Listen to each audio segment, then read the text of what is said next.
The Psychology of Money by Timeless Lessons on Wealth, Greed, and Happiness by Morgan Housel.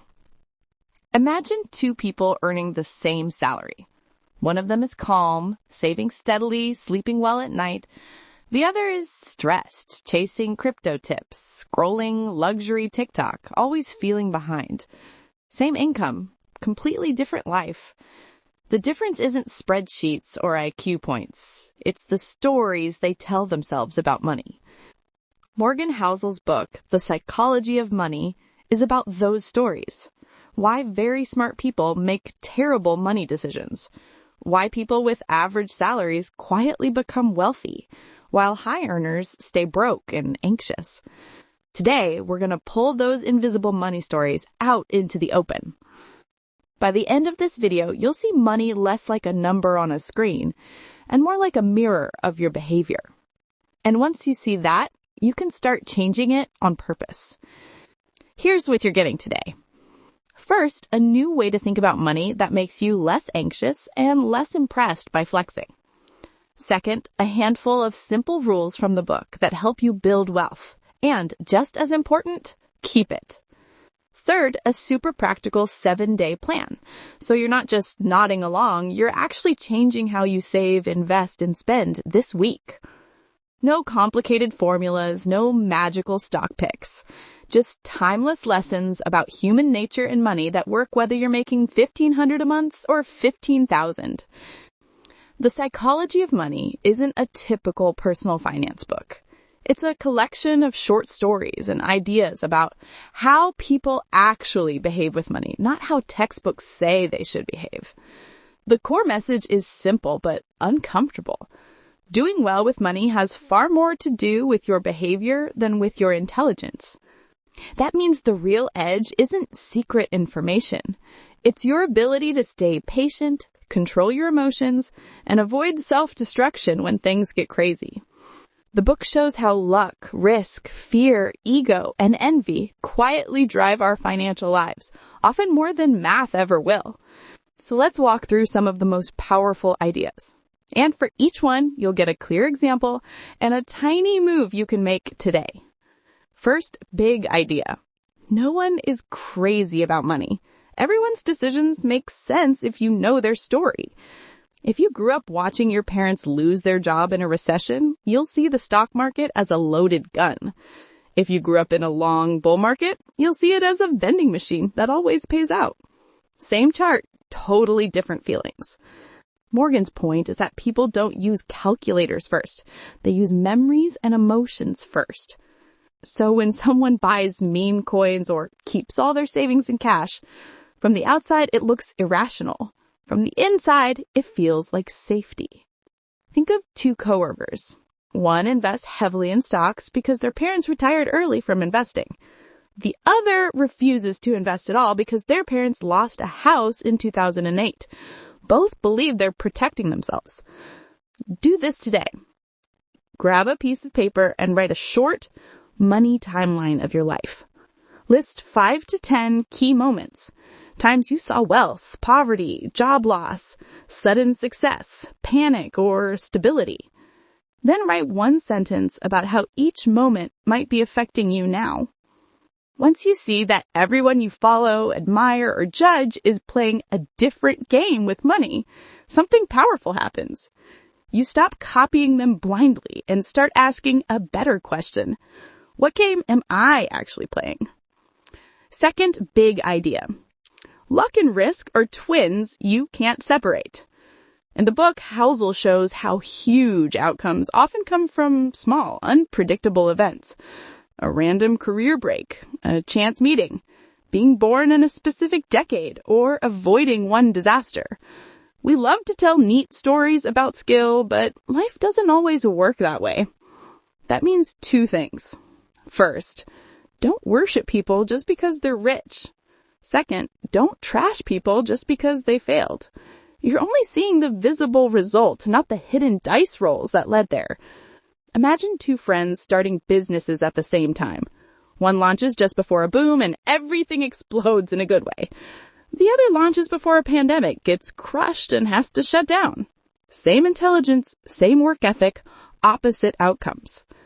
Do this today. Look at your biggest financial win and your biggest loss so far. For each one, ask yourself, what part of this was skill? What part was timing or luck? You'll notice both are always involved. This mindset does something crucial. It makes you more humble when things go well and less ashamed when things go badly. And that humility sets you up for the next idea. Third big idea. If you never define enough, you'll never feel rich. Housel talks about people who had more money than they could reasonably spend, but still gambled everything trying to get even more. The problem wasn't numbers, it was the absence of a limit. If the goalpost keeps moving, every win feels small and every loss feels fatal. Social media makes this worse. The moment you upgrade your apartment, someone else is posting a mansion. You get a nice car, someone else is revving a supercar.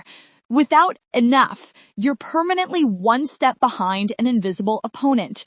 Think of a mid-level manager who keeps stretching for bigger bonuses, taking on more risk, more stress, more office politics. They already have a comfortable life, but envy convinces them they're poor by comparison. So they make one huge desperate bet on a risky investment, and years of careful work vanish. Do this today. Quietly decide what enough means for you. Not a fantasy number, a realistic one. Write down a target lifestyle you'd be genuinely content with, a rough income you'd be happy with, and a net worth where you'd stop chasing more and start protecting what you have. You don't have to hit those numbers tomorrow, but once you know what enough is, you can recognize when you're already winning instead of mindlessly pushing the limit. And recognizing that is the fuel that powers our next lesson. Fourth big idea. Compounding is money's most powerful magic trick, but it only works if you stay in the game. The book emphasizes that big fortunes rarely come from one genius decision. They come from doing pretty good things consistently for a very long time.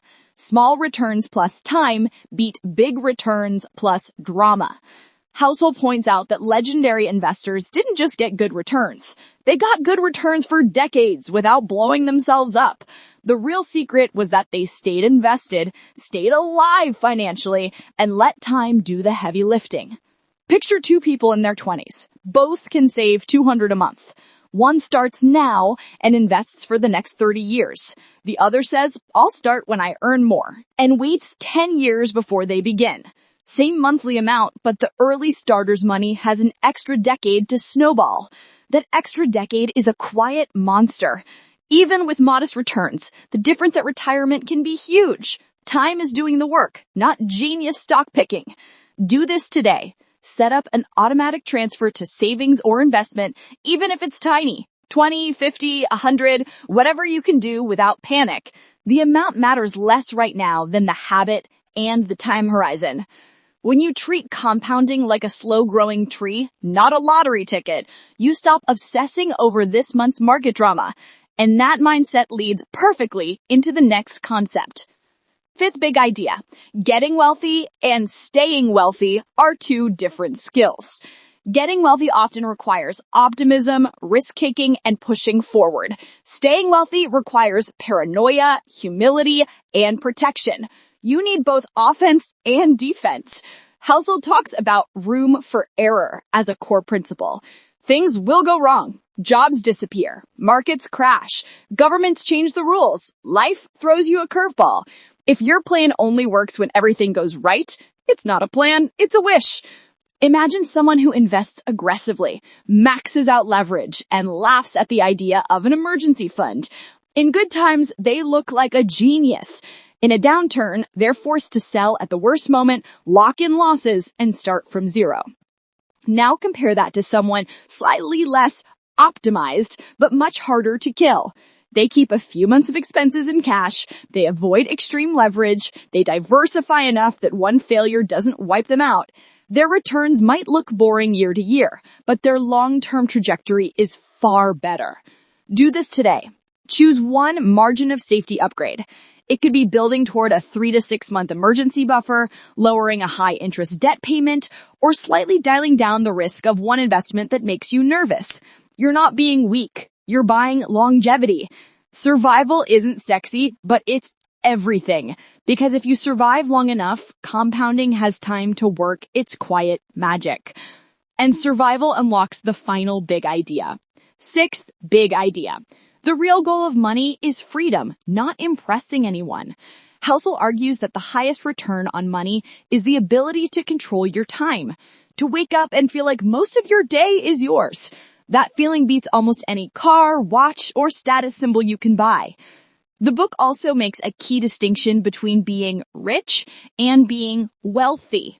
Rich is visible. The car, the clothes, the vacation photos. Wealthy is invisible. The savings, the investments, the freedom no one sees. Think of two neighbors. One drives a flashy new car, designer everything, constant travel photos, always living their best life. The other drives a normal car, lives in a modest place, but consistently saves a big chunk of their income and invests it.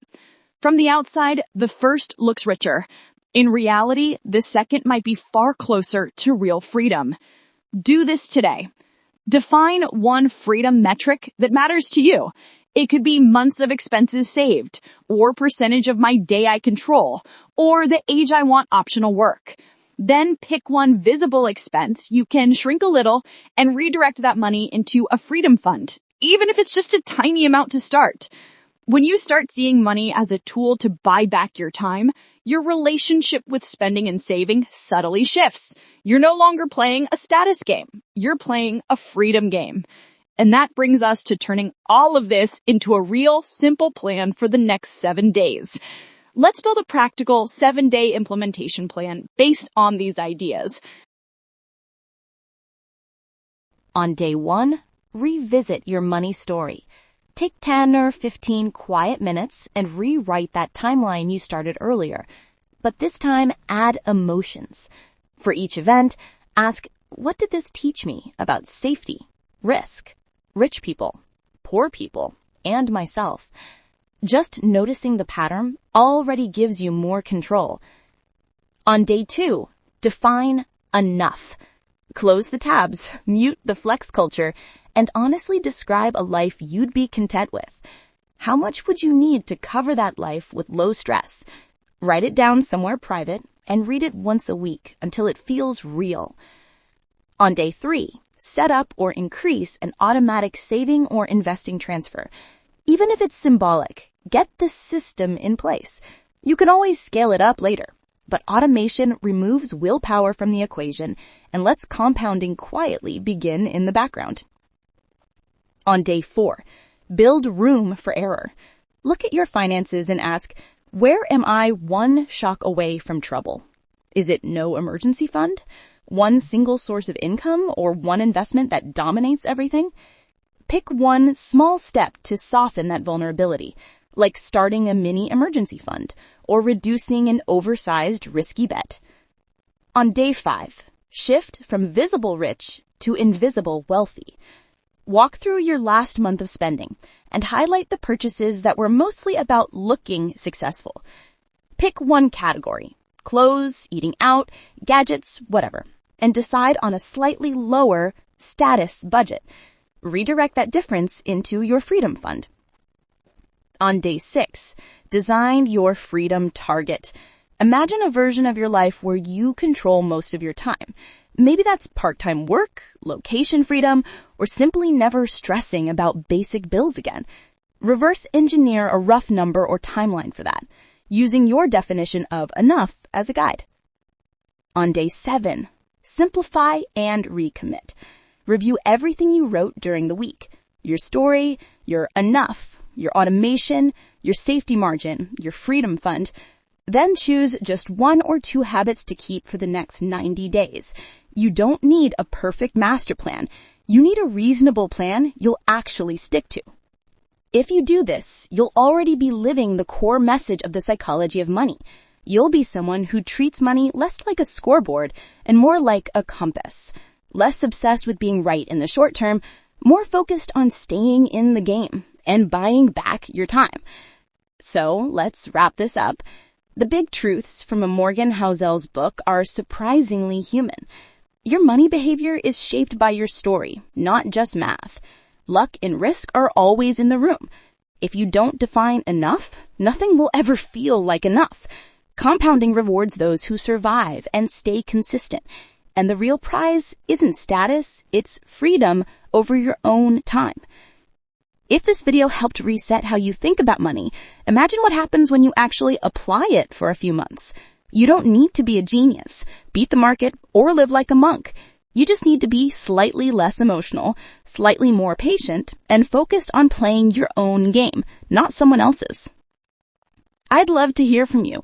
What is your personal definition of enough, and how close do you think you are to it right now? Drop your answer in the comments. You might inspire someone else to stop chasing and start living. And if you want more book-based breakdowns that turn big ideas into practical habits, make sure you subscribe and stick around. Your future self with more freedom and less financial stress is going to be very grateful you did.